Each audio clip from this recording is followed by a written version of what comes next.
Topic है system of accounting. Accounting के अंदर जब हम ट्रांजैक्शंस को रिकॉर्ड करते हैं तो इसको रिकॉर्ड करने का सिस्टम जो हम यूज़ करते हैं उसका नाम है double entry system. Double entry system में हर ट्रांजैक्शन दो तरफ रिकॉर्ड होता है। Assets equals to liabilities plus capital होती है और इसके अंदर हमें सिस्टमेटिक रिकॉर्ड मिलता है। फ्रॉड्स और मिस एप्रोप्रिएशन के चांसेस कम होते हैं और बिज़नेस को अच्छे से मैनेज किया जा सकता है। अकाउंटिंग करने के दो बेसिस हैं, एक बेसिस कैश बेसिस है और दूसरा बेसिस एक्रूअल बेसिस है। कैश बेसिस के अंदर एंट्रीज़ जो है वो जब कैश में रिसीव और कैश में पेमेंट होता है उसी समय इनकम को इनकम मानते हैं जब वो कैश में रिसीव हो जाए, और खर्चे को तब खर्चा मानते हैं जब कैश में पे हो जाए। Similarly sales of goods on credit in month of January would not be recorded in January but say in अप्रैल। जैसे माल बेचा है तो बेचने की भी एंट्री पैसे मिलने के वक्त की जाएगी, जब बेचा गया है उस समय उसको इनकम मान के एंट्री नहीं करेंगे। With the when the payment of for sales received, the revenue of the period is matched with the cost of the same period. Though simple, this method is inappropriate for the most organization as profit is calculated as a difference between the receipts and तो profit निकालना इस method में बहुत मुश्किल हो जाता है। Accrual basis के अंदर खर्चे और इनकम को मानने का जो मेन बेस होता है, when we use the service expenses is incurred and when we earn the income और revenue then income is will be recorded as income. तो ये दोनों बेसिस हैं, इनके बीच डिफरेंस समझना ज़रूरी है। एक्रूअल बेसिस और कैश बेसिस के बीच में, एक्रूअल बेसिस में इनकम तब मानी जाती है जब हम उसे अर्न कर लेते हैं और खर्चा तब माना जाता है जब हम उसे यूज़ कर लेते हैं। नथिंग मैटर्स कि आपने पैसे मिले हैं या नहीं या चुकाए या नहीं। इसी कारण से साल के एंड में हम प्रॉफिट लॉस निकालते वक्त आउटस्टैंडिंग, प्रीपेड, एक्रूड और अर्नड का एडजस्टमेंट भी अपने बुक्स में करते हैं। उसके बाद अकाउंटिंग स्टैंडर्ड रिटर्न स्टेटमेंट है, पॉलिसी डॉक्यूमेंट्स हैं जो अलग अलग ऑर्गेनाइजेशंस अकाउंटिंग के अंदर जारी करती है। हमारे यहाँ आईसीएआई जो है वो अकाउंटिंग की एक प्रोफेशनल बॉडी है जिसका काम है अकाउंटिंग को मैनेज करना, अकाउंटिंग के लिए उसको ज़्यादा क्वालिटी इंफॉर्मेशन उसमें प्रोवाइड हो सके, इसके लिए प्रयास करती रहती है। Institute of charter accountant of India, इसके अकॉर्डिंग इसने IFRS जो इंटरनेशनल फाइनेंशियल स्टैंडर्ड है उनकी बेस पर इंडियन अकाउंटिंग स्टैंडर्ड्स इश्यू किए हैं। इंडियन अकाउंटिंग स्टैंडर्ड जो है उनका मेन ऑब्जेक्टिव है कि अलग अलग टॉपिक्स पर, अलग अलग बातों पर जब रिकॉर्डिंग के अंदर कहीं पर भी कोई कन्फ्यूज़न है, गाइडलाइन स्टेटमेंट के रूप में ये लोग जो है वो अकाउंटिंग स्टैंडर्ड इश्यू करता है। अकाउंटिंग स्टैंडर्ड से फ़ायदा ये होता है कि जो कन्फ्यूज़न है किसी बात पर, किसी टॉपिक पर, जो वेरिएशंस है, अलग अलग ऑप्शंस के अलग अलग ओपिनियन है, उन सब के बीच में एक राय बन जाती है कि भाई इस अकाउंटिंग स्टैंडर्ड ये बोला है तो ऐसे करना है। अकाउंटिंग स्टैंडर्ड में call the for disclosure of certain information which may not be required by law. कई बार क्या होता है कि कानून के अनुसार तो कई चीज़ों को हमें दिखाना ज़रूरी नहीं होता, लेकिन पब्लिक के, सोसाइटी के वेलफेयर में अकाउंटिंग स्टैंडर्ड ये चीज़ें बता सकते हैं। अकाउंटिंग स्टैंडर्ड से कंपेरेबिलिटी आती है क्योंकि सारे रिकॉर्ड एक ही मेथड प्रोसीजर से बनते हैं और जिससे अकाउंटिंग का बेटरमेंट पॉसिबल होता है। Limitations of accounting standard makes choice between different alternative accounting treatments difficult to apply.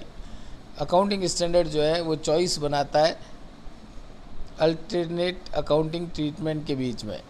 It is rigidly followed and fails to extend flexibility in applying accounting standard। Accounting standard को apply करने में followed and fails, ये fail हो क्योंकि stick होने के कारण accounting standard जो है वो हर जगह लागू हो पाए ऐसा पॉसिबल नहीं होता। और अकाउंटिंग स्टैंडर्ड कंपनीज़ के लिए ही कंपलसरी है, सोल ट्रेडर्स के लिए कंपलसरी नहीं है। एप्लीकेशंस ऑफ अकाउंटिंग स्टैंडर्ड जो है वो जितने भी बिज़नेस फॉर्म ऑफ ऑर्गेनाइजेशन है, ये आपने अभी बिज़नेस स्टडी के सेकंड चैप्टर में पढ़े होंगे इन सभी ऑर्गेनाइजेशंस के नाम। तो इन सब के लिए अकाउंटिंग स्टैंडर्ड एक गाइडलाइन है, लेकिन कंपनीज़ के लिए अकाउंटिंग स्टैंडर्ड जो है वो यूज़ करना कंपलसरी है। IFRS जो है, the important economic decisions are made on the basis of financial statements in order to avoid the manipulation and figure financial account. There is a need of consistent way of to deciding with elementing required recognition and measurements. IFRS helps to prevent IFRS international financial regulatory standards हैं, और Indian AS जो है, तो हर topic के लिए Indian AS और IFRS के numbers they रखे हैं, टाइटल भी दिखा रखे हैं सबके अपने अपने कौन से अकाउंटिंग स्टैंडर्ड है। इस लिस्ट को आप चाहें तो पढ़ लें अपने नॉलेज के लिए, ज़्यादातर इसमें से कुछ आता नहीं है। इसके बाद अगला टॉपिक है goods and service tax.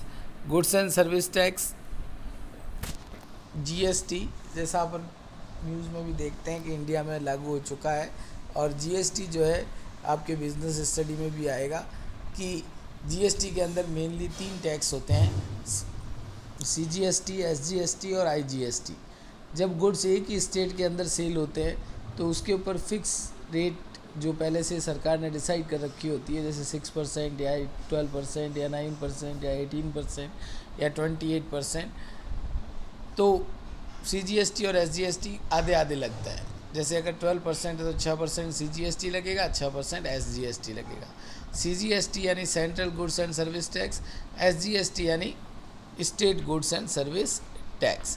Central goods and service tax central को गवर्नमेंट के पास जमा होता है, state goods and service tax जो है वो स्टेट गवर्नमेंट के पास जमा होता है। इसके बाद अगर गुड्स जो है वो आप एक स्टेट से दूसरे स्टेट के बीच सेल करते हैं, तो ऐसी कंडीशन में जब आप गुड्स एक स्टेट से दूसरे स्टेट के बीच में बेचते हैं तो आपको IGST पे करना होगा, उन दोनों रेट का कंबाइन।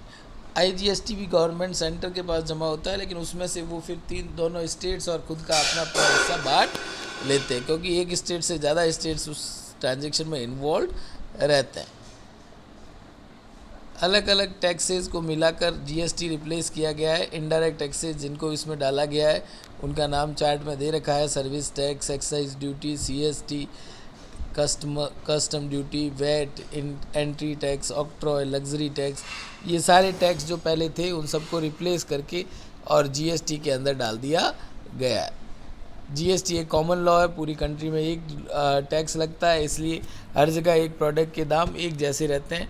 यूँ नहीं कि अहमदाबाद में सस्ता है और बाड़मेर में महंगा है।